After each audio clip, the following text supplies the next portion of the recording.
Hello and welcome to Scrapping on the Fly.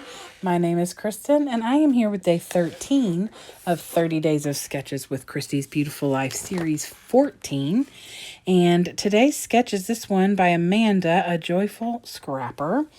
And it has two pictures, and I have this picture of me and this picture of me from where I just colored my hair. Little drastic.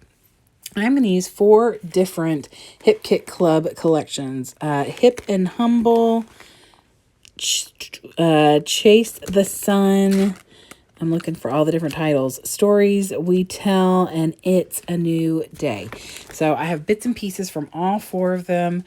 Little bits of scrap paper, wordy bits, alphas.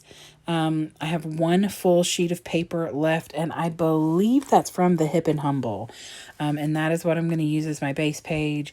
I do use a few of these scraps, so I'm really excited to get that stuff used, and a few more of my embellishments from a couple of these collections as well. I'm going to use this blue background here. So I have some papers and some scraps, lots and lots of embellishments to pull from, and these 2 fun pictures, as well as this really cool sketch. So let's see how this goes. Okay, I'm going to give you a heads up. I have had way too much sugar today, and it doesn't necessarily bode well with my ADHD, so I just thought I'd tell you in case I talk too fast. And I'm going to try and make myself talk slow, or at least normal, but you never know. So I took my 2 pictures. I trimmed them down a little. They are still 4 inches tall, but I trimmed them down to like 2 3/4 or just a little bit bigger than that. And I matte them on this white text print. I believe that it was from the Hip and Humble as well. It was just a scrap I had left. Then I took my gold Jelly Roll pen, and I am going to make a line all the way around, just really like a scribbly line. And then I took the silver pen, and I start by doing the little corners, so I give myself a guide for where I'm going. And I'm giving myself this extra line of, you can see in the sketch, there are 3 lines there. Now you could take that as paper layers, but I used my pens. And then that space between the gold and the silver, I'm going to use my white Jelly Roll pen and journal in that area, which is what she has on here, is journaling around the outside of the layout, which I like to do. I think it's a lot of fun. And even though you got to kind of like turn your head to read everything, I still think it's a whole lot of fun. So I have this pink and blue scrap paper I made originally for a back mat for the picture, but decided that I was going to make it a little wonky because she has tags in her sketch for her pictures.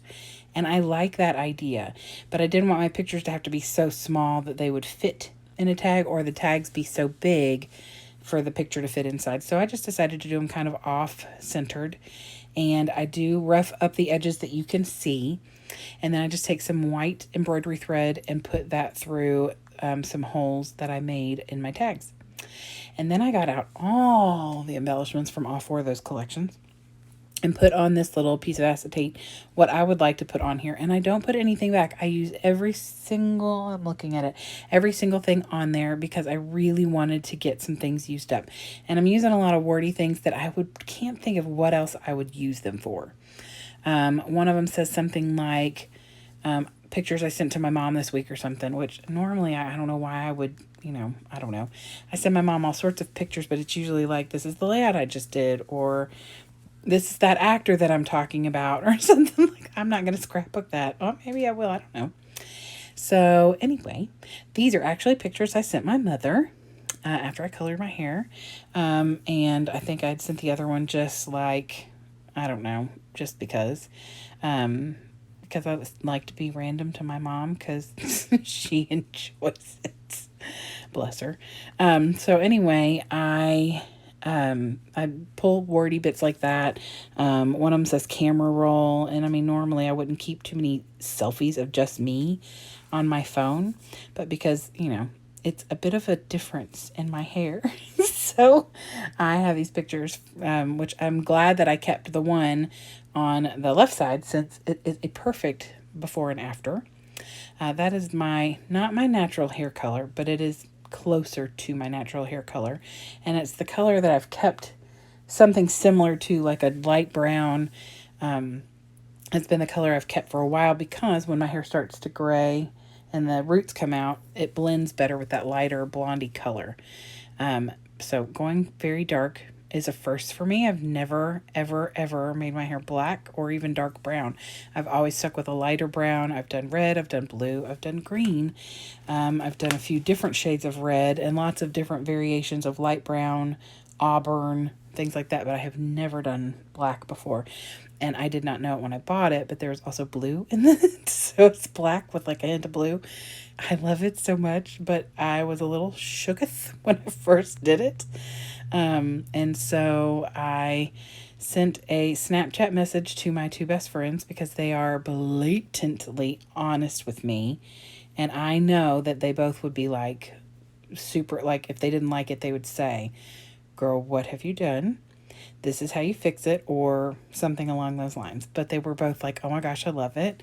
And so that was awesome. But it took, really, it was only probably like 15, 20 minutes after I sent them a Snapchat with the video of me revealing this hair color. And, but it felt like it was the longest time ever waiting for somebody to confirm. Because when you first get your hair cut or colored, you know, it's kind of shocking. And so I was a little shocked. And so I couldn't determine if I liked it or if I didn't like it. So I do love it. But it took me a minute to get used to. So anyway, I am using embellishments from the collection. And this is just some little ties. And I think that these are from the Stories We Tell. And they're so cute, but I just wasn't really sure what I'd ever use them for. And I thought this was kind of perfect and they fit up there really well. And then, of course, I put like this cluster of wordy bits on here that are like multiple different kinds of titles. The camera roll, Then and Now, which I thought was absolutely perfect. And then monthly recap. And then I also put little wordy bits on here that say things like a little me time, yes please, make a splash, which absolutely, keeping cool, recently, pics I sent to my mom this week, and then the one at the very bottom says feeling 11 out of 10, which I really, you know, I love this hair color. I feel like it fits me. And then I finish everything off with some enamel accents by Ranger. And that is it. I love the way this turned out. Super cute. I journaled all the way around talking about how I had a random desire to change my hair color and do something a little different. And at 1:30 in the morning, I colored my hair and then sent the messages to Ashley and Bree and waited anxiously for their response. And it felt like the longest time ever. And so that's really all I did about the journaling. And then I dated both of the pictures. And that is it. I hope that you all have enjoyed this and I haven't been too crazy with all the sugar I've intaked today. If you like this video and my layout, I would love it if you give me a thumbs up. Subscribe if you haven't already. I hope you all have a great day. I hope you get a chance today to do something you love with someone you love, and happy scrapping.